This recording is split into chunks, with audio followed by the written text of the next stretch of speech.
Hey everyone, welcome back to our channel. If you're scratching your head over the Bosch boiler 2951 error code, don't worry, we've got you covered. This common issue can leave you in the cold, but by the end of this video, you'll know exactly what it means, why it happens, and how to fix it.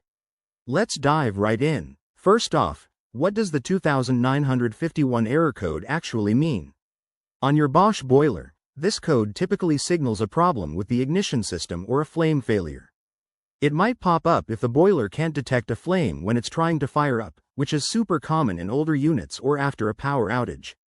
Understanding this is key because it helps you troubleshoot without panicking. Now, let's talk about the causes.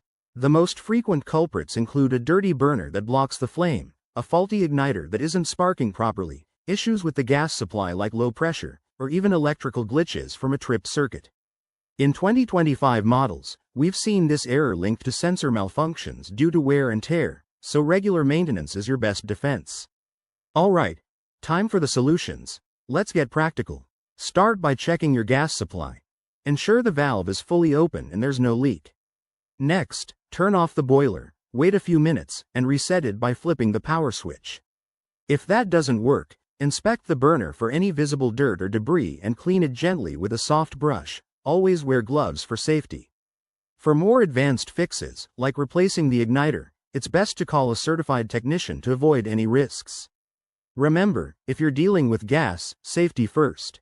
In conclusion, the Bosch boiler 2951 error code is fixable with a bit of know-how and caution.